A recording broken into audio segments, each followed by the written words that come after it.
Good morning, students. So we are continuing with Lycopodium today.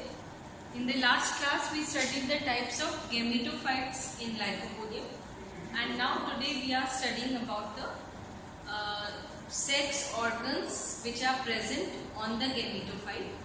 As you know that the gametophyte is known as prothallus, and this prothallus is monoecious in Lycopodium. Because it is monoecious, it bears both the sex organs, male and female sex organs are born on the same thallus.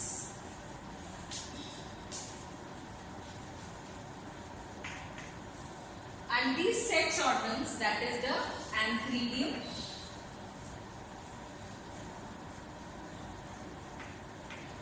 and archegonium.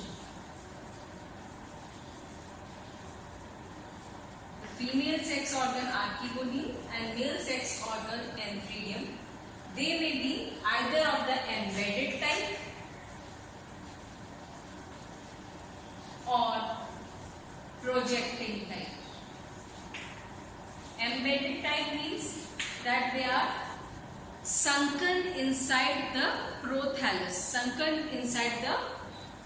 prothallus structure. They are not protruding. But projecting means that they are born outside on the surface of the prothallus. So they may be of both the types. Both types are present in different species. Now, of the three types of prothallus, that is the gametophytic plant body in Lycopodium,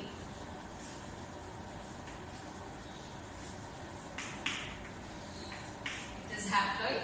Now, these antheridium and archegonium may be born in the embedded type, they are born on the whole surface. Now, suppose this is the prothallus with rhizoids. So, all over the surface, antheridia and archegonia may be born. But in the projecting type, they are generally present on the midrib portion of the apical notch. At that portion, on the midrib portion of this prothallus, it bears the sex organs in projecting type. Okay? Now, let's see the type of development.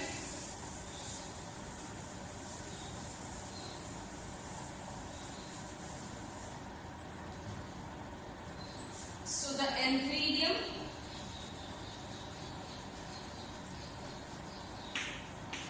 develops from a single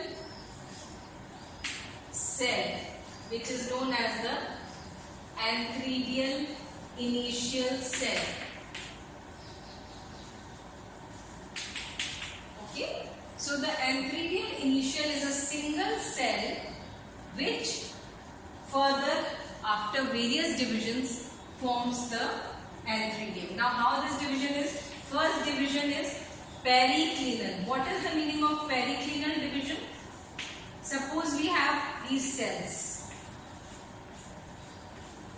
Now, if they divide in this manner, so that this is the wide portion of the cell, this is the breadth of the cell. So, if they divide in the plane of the length of the cell, so that two layers are formed, or after various divisions, if one periclinal division, two layers of cells will be formed. If two periclinal divisions, three layers of cells will be formed. So, first division is periclinal, and by this periclinal division, this is the type of appearance we see. So, the outer cell gives rise to the jacket. Okay, so it is a jacket initial. And the inner one is the primary androgonial initial. Now, after first periclinal division, The jacket initial will be formed towards the outer side and the primary androgonial initial towards the inner side. Now this jacket initial will undergo anticlinal divisions. Now again I will explain to you what anticlinal divisions are. Suppose these are cells. Now if they undergo division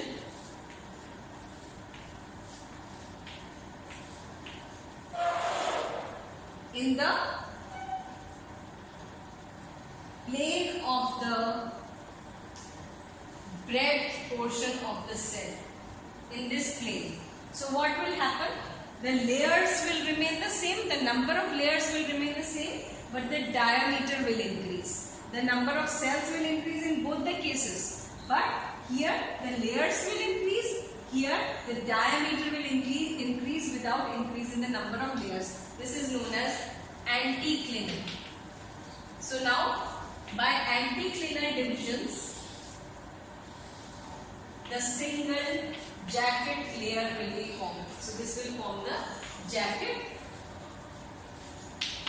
This will form the jacket like this, which is the jacket is made up of single layer of cells. But in some species of Lycopodium, the jacket may be 2 to 4 layered also. So it is not a generalization that in every species of Lycopodium, the jacket layer consists of only one layer of cells. Okay. Now we come to the primary androgonial initial. The primary androgonial cell or the initial will undergo divisions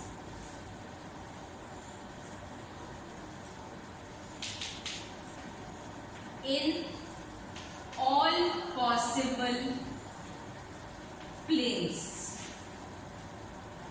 When several divisions in any plane occur, this will form the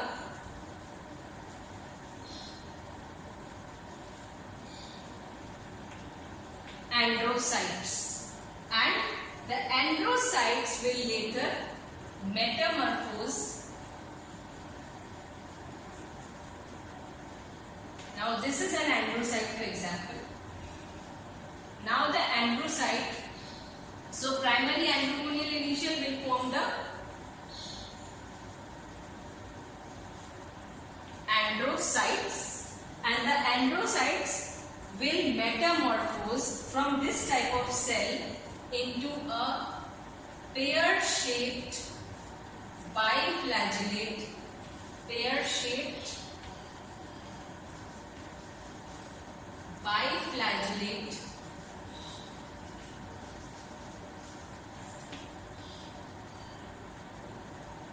antherozoid. Okay, and this antherozoid is still haploid. The prothallus is haploid, the jacket initial is haploid, then the primary androgonial initial is haploid, the androcytes are haploid, and the antherozoid is also haploid. It is pear-shaped, bearing 2 flagella, and that because it bears flagella, it is motile, chal bijanu, ठीक है, and it is also known as the male gamete. Okay, now the actual body of the antheridium is a club-shaped structure. It may be sessile or stalked.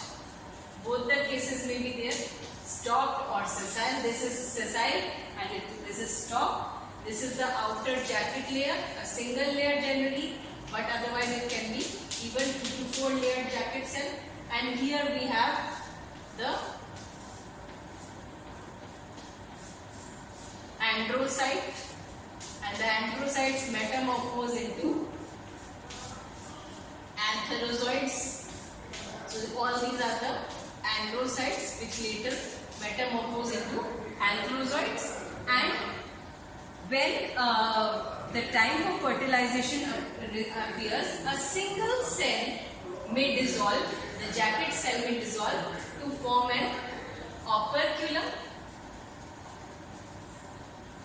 This cell dissolves to form the operculum, and from this operculum the biflagellate antherozoids are released.